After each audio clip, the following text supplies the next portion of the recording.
De retour au Salon des entrepreneurs de Lyon, Auvergne-Rhône-Alpes, 13e édition pour ce salon où gravitent tous les porteurs de projets, créateurs, chefs d'entreprise, start-upers et aussi les jeunes. Ils sont de plus en plus nombreux. Pour en parler avec nous, Michel Coster, vous êtes professeur en entrepreneuriat et directeur de l'incubateur de l'EM Lyon Business School. Bonjour.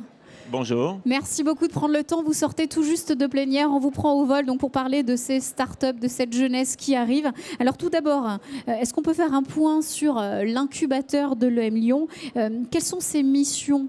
Quelles sont l'organisation et ses chefs d'entreprise qui sont derrière? Alors bref, un petit mot tout d'abord pour rappeler que cet incubateur, il existe depuis plus de 30 ans et qu'il a permis aujourd'hui la création d'environ 1200 à 1300 entreprises avec 12 ou 13 000 emplois à la clé.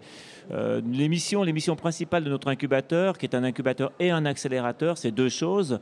Tout d'abord d'accompagner des porteurs de projets dans les périodes très difficiles de l'idéation, c'est-à-dire du moment où une idée devient un projet, une activité, donc en antécréation, et les accompagner en post-création sur leur approche de business model, sur leur approche de business plan, sur leur approche de levée de fonds et d'approche commerciale. Donc les principales missions d'un incubateur et d'un accélérateur, c'est d'aider et de soutenir les initiatives de nos jeunes dans des périodes relativement compliquées où ils se transforment eux-mêmes puisqu'ils passent de porteurs de projets entrepreneurs et où leur projet également se transforme profondément parce qu'une idée n'est pas encore un business.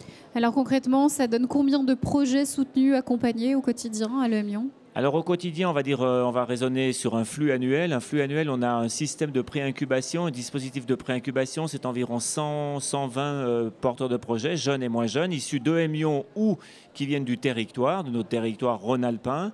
Et en incubation, on va dire 60-70 entrepreneurs, dont la moitié qui se situe dans une approche d'accélération de projets, qui sont nos programmes Booster. Donc on va dire que chaque année, on accompagne 180-190 porteurs de projets. Alors les chiffres au niveau de la création d'entreprises chez les jeunes montent de plus en plus. Est-ce qu'il faut donc attendre l'incubateur ou la fin des études pour se mettre à l'entrepreneuriat? Que faites-vous dans ce sens-là pour peut-être insérer l'entrepreneuriat dès les premières années du cursus universitaire? Comment ça se passe? EM Lyon est précurseur en matière d'entrepreneuriat depuis tellement d'années. Donc nous, la dimension entrepreneuriale est insérée dès la première année de l'école avec des projets qui sont dans le cursus académique. Donc, dès son année pré-master, un étudiant est amené à travailler sur un projet de création d'entreprise, souvent virtuel, qui peut devenir un projet réel. Et ensuite, il a un ensemble de dispositifs dans les cours et ensuite les stages et ensuite l'incubateur qui lui permet tout au long de ses études de trouver un ancrage dans les dispositifs d'incubation, d'accélération. En finale, un jeune chez nous est accompagné dès sa première année jusqu'à son insertion dans le monde professionnel et ensuite, en tant que diplômé, il peut revenir sur les bancs de l'incubateur pour développer un projet entrepreneurial. On a beaucoup de nos diplômés, 35-40 ans, qui reprennent un parcours dans l'incubateur pour justement affiner un projet de start-up. Alors les jeunes ne manquent pas à l'appel pour ce qui est des projets. Cet après-midi, vous êtes intervenu sur la plénière Startup Factory, de l'idée à la première levée de fonds, les modèles à suivre, idées, marché, perspectives. Alors quel a été le message de l'incubateur de l'EM Lyon? Qu'est-ce que vous avez lancé à cette foule qui était nombreuse cet après-midi? Je pense que un message important, c'était de gérer le temps. Tout d'abord, un projet de création d'entreprise, aujourd'hui, on le voit, c'est souvent 18 mois à 2 ans. Et la première chose qu'un jeune entrepreneur doit se dire, c'est de savoir compter avec le temps et s'armer pour qu'il reste motivé pendant cette période très longue de la gestation, de la maturation.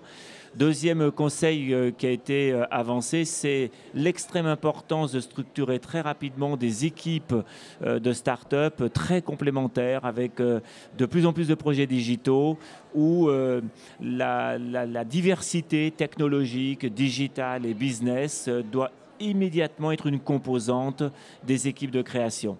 Et la troisième idée, c'est quand on est en train de chercher des fonds, ne pas chercher absolument des valorisations outrancières ou trop élevées de leur entreprise qui bloqueraient les négociations avec les investisseurs, surtout les business angels, et de considérer que pour un jeune, sa première start-up est un galop d'essai On lui conseille de la réussir et de pas trop négocier durement avec les investisseurs et de recommencer une deuxième ou une troisième fois avec les fonds qu'il aura dégagés de la première vente.